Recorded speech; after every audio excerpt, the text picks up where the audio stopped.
आप कभी जब घर में झगड़ा हो किसी का, तो आपसे मेरी प्रार्थना है कि उस झगड़े को रोकने का प्रयास कीजिए। रिश्तों में कैंची चलाने से पहले सुई चलाना चाहिए।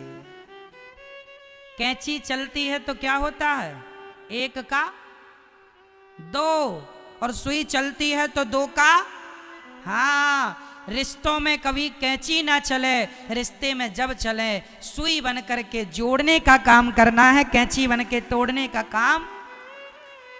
पति पत्नी का झगड़ा है तो माता पिता को, सास ससुर को मिलजुल करके पति पत्नी में सुलह करानी चाहिए। लेकिन आजकल के लोग सुलह कराने की जगह और पति पत्नी को भड़का देते हैं। लड़के का पक्ष लड़के के माता पिता, लड़की की माता पिता, तू यहां आ जा, मैं तेरी तरफ से हूं। लो, रूस यूक्रेन की तरह युद्ध चालू, यहां से परमाणु हमला, वहां से मिसाइल दागी गई, पत्नी की तरफ से एक मिसाइल दागी गई, खबरदार शकल न दिखाना। तो पति की तरफ से परमाणु दागा गया, अपने बाप की बेटी है तो वापस मत आ जाना। लो भैया, महाभारत चालू। जरा से तुम्हारी ना समझी, जरा सी मूर्खता के कारण। इसलिए जब भी महाभारत की स्थिति बने तो पहले शांति का प्रस्ताव होना चाहिए। महाभारत युद्ध के पहले भगवान कौन सा प्रस्ताव लेके गए मेरी माँ? जोर से बोलो मैया। तो आप लोगों में भी जब झगड़ा होगा तो पहले कौन सा प्रस्ताव आप लोग रखते हैं कि नहीं? शांति प्रस्ताव रखते हैं कि नहीं? पति पत्नी का झगड़ा हो तो पहला कौन सा प्रस्ताव, किसकी ओर से? किसकी ओर से? अब मैं बताता हूं किसकी ओर से। यदि पति पत्नी में झगड़ा हो और यदि पति ने पत्नी को सॉरी कह दिया तो मैं मानता हूं कि यह पति बहुत समझदार है। और पत्नी ने सॉरी कह दिया पहला, जो पहला सॉरी कहेगा, जो अपनी गलती स्वीकार करके और उस गलती को भूल जाए, अरे गलती नहीं है तो भी तुम्हारी पति पत्नी है, काहे झगड़ा कर रहे हो, जो आदमी पहला सॉरी बोलेगा वही उस घर में सबसे बड़ा समझदार माना जाएगा, और जो बाद में सॉरी बोलेगा वो उस घर में सबसे बड़ा मूर्ख है।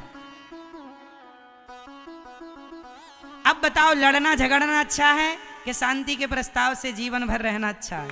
बोलो क्या सही है? छोटी छोटी अकड़, छोटा छोटा अहंकार लिए आदमी लड़ता रहता है। पति पत्नी के झगड़ों में महीना बीत जाता है जबकि कोई बात नहीं है। इसलिए मेरी माँ, इन बातों में कोई दम नहीं है। भगवान शांति दूत बन के गए। आप भी शांति प्रस्ताव अपनी ओर से रख लो, समझदारी का परिचय दो। सामने वाला मूर्ख है तो उसे मूर्ख रहने दो, तुम तो समझदार हो। बाल्टी कुएं में जब उतरती है ना तो उसे भी जरा झुकना पड़ता है, तब वो पानी लेके आती है। यदि बाल्टी कुएं में जाए और खड़ी ही रहे, ऐसे बाल्टी खड़ी रहे, तो क्या भरेगी? कुएं में उतर के ना वो ऐसे पलट जाती है, झुक जाती है। सही है क्या मेरी माँ? आपने कभी कुएं से पानी भरा? नहीं भरा होगा तो फिर आपको ज्ञान नहीं होगा। हमने भरा है। तो कुएं में जब बाल्टी उतरती है तो वो झुकती है, झुकती है तो भरती है। बस जो झुकता है वही संस्कारों से, गुणों से भर जाता है और वही महान होता है। इसलिए झुकता वही है जिसमें जान होती है, अकड़ खास मुर्दे की पहचान होती है। कई लोग अकड़ जाते हैं, हम नहीं सॉरी बोलेंगे। भाई भाई का झगड़ा हुआ, बड़ा भाई अकड़े बैठा है, मैं नहीं, तो ये भाई नहीं है, मुर्दा है। अकड़ता कौन है? मुर्दा। मरने के बाद ना बॉडी अकड़, इसलिए जब आदमी को ले जाते हैं ना, बांध के ले जाते हैं। आपने देखा कि नहीं? अर्थी को बांध के ले जाते हैं मैया, और कस के बांधते हैं, 2-3 गांठ खोले ना, उठ के भाग ना जाए, है ना मैया? आपके यहां बांध के ले जाते हैं कि नहीं? हमारे यहां तो कस के बांधते हैं, थोड़ा बहुत प्राण बचे हो तो निकल ही जाए।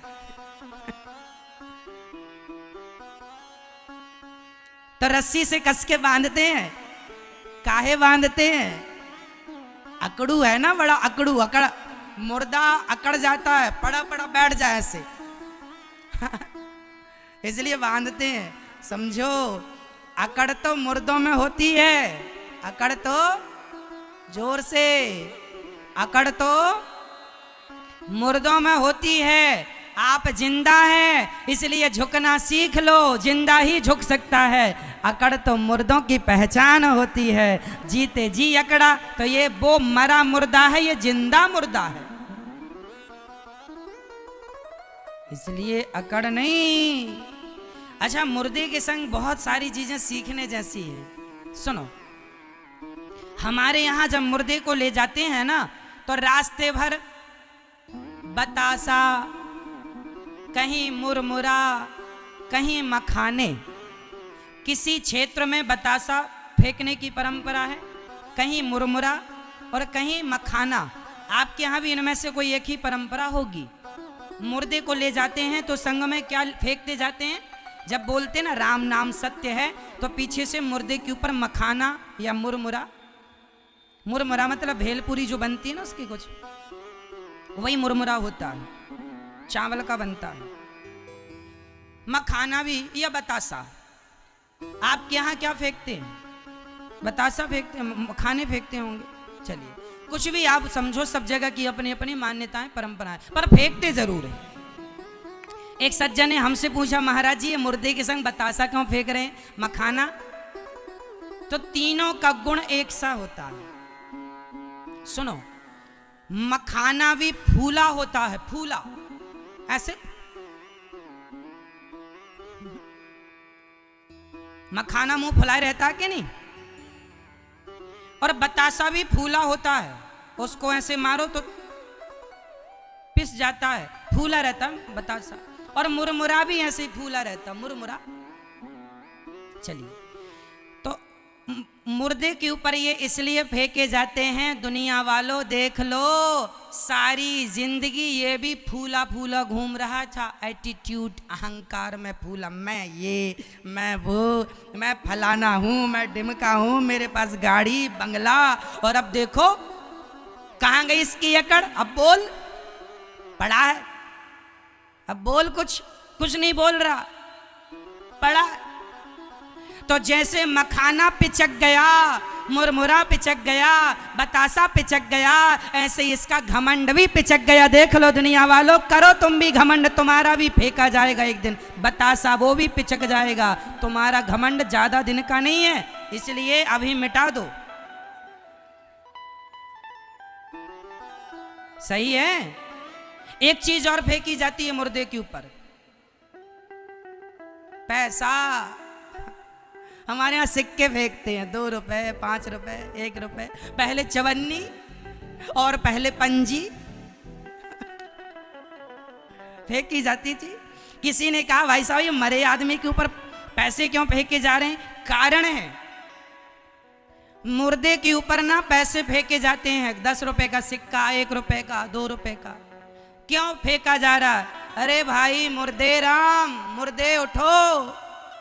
सारी जिंदगी पैसा समेटते रहे, पत्नी को समय नहीं दिया, बच्चों को संस्कार नहीं दिया, अच्छी बातें नहीं की, पैसा समेटते रहे, मर गए समेटते समेटते। अब तुम्हारी छाती पर पैसे पड़े हैं, दम है तो उठा लो। अब नहीं उठाएगा, सारी जिंदगी उठाया पैसा पैसा, धन धन धन। कब तक समेटा धन? जब तक निधन नहीं हो गया। धन धन धन निधन, धन धन कब तक? कब तक?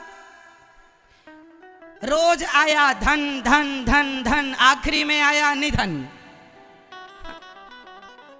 ये आदमी की पूरी यात्रा धन से शुरू करता है, निधन में जाके रुक जाता है। निधन हो गया। धन में एक ही अक्षर तो जोड़ा, नी, निधन। तो मैया आप लोगों के ऊपर भी बरसाएंगे पैसा, इसलिए पैसा ना समेटो मेरी माँ। पैसा तो मरे पे भी बरसता है। राम नाम का धन ही कमा लो, ये सबसे बड़ा धन। पायो जी मैंने राम रतन धन पायो, पायो जी मैंने, ये असली धन है। ये तो कमाया नहीं, टुकड़े समेटते रहे। टुकड़े तो मरने पर भी बरसेंगे, उसके लिए परेशान होने की जरूरत है ना मैया। इसलिए मरे आदमी से भी आप बहुत कुछ सीख सकते हैं। इसलिए अब आपको ध्यान से सुनना होगा। महाभारत का युद्ध हुआ, महाभारत केवल अहंकार के कारण हुआ। यदि पांडवों को उनका अधिकार दे दिया जाता, 5 गांव मांगने आए थे भगवान, दे दिए जाते तो क्या युद्ध होता? कदापि ना होता। इसलिए जिसका जो अधिकार है उसे दे दिया जाए। और हाथ जोड़ के कहता हूं, किसी दूसरे की संपत्ति पे गलत निगाहें ना रखना, गंदी नियत ना रखना। 1 इंच 2 इंच 5 इंच 1 एकड़ 2 एकड़ 5 एकड़ के लिए लोग लड़ते हैं और लड़के नष्ट हो जाते हैं। जमीन जायदाद के लिए ही तो महाभारत हो गया। आजकल के भाई ऐसे हैं, हड़प लेते हैं दुर्योधन जैसे लोग। आज का भाई ना अपने भाई की संपत्ति हड़प लेता है। ये भाई कौन सा भाई है? दुर्योधन भाई है। फिर ऐसों के संग ना महाभारत लड़के इसको मारना ही ठीक है। क्यों जी? कोर्ट कचहरी से ऐसा नहीं कि आप लोग गदा से मारने लगो, परंतु अपने अधिकार के लिए लड़ना चाहिए। मेरी माँ, ये आजकल ना मैं देखता हूं समाज में, आज भाई भाई का सगा नहीं है। कितने भाई आज कोर्ट कचहरी में अधिकाधिक केस भाई भाइयों के लड़ रहे हैं लोग। भाई से विवाद, प्रॉपर्टी। अरे तुम भाई भाई हो, एक थाली में खाया करते थे, एक शर्ट को दोनों मिल बांट के पहन लिया करते थे। अब समझदार हो गए हो तो बैठ के विवाद निपटा लो भई। आधी तुम ले लो, आधी हम ले लें। तुम हम कोई अलग अलग, एक ही बाप का खून तुम दोनों के अंदर बह रहा है और तुम बताओ झगड़ा कर रहे हो।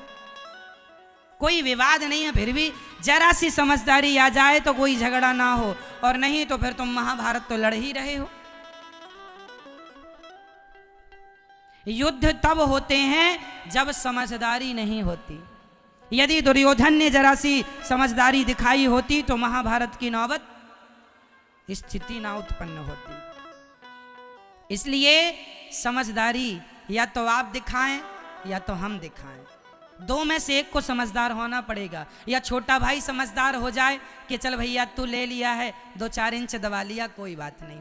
या तो फिर वो समझदारी दिखाए, भैया तुम भी हमारे भाई हो, हमारे भी बच्चे हैं, तुम्हारे भी बच्चे हैं, भाई तुम्हें भी लगेगा आने पर आगे पर हमें भी आगे लगेगा, तो तुम मिल बांट के रहो। आजकल का भाई भाई की संपत्ति हड़प लेता है।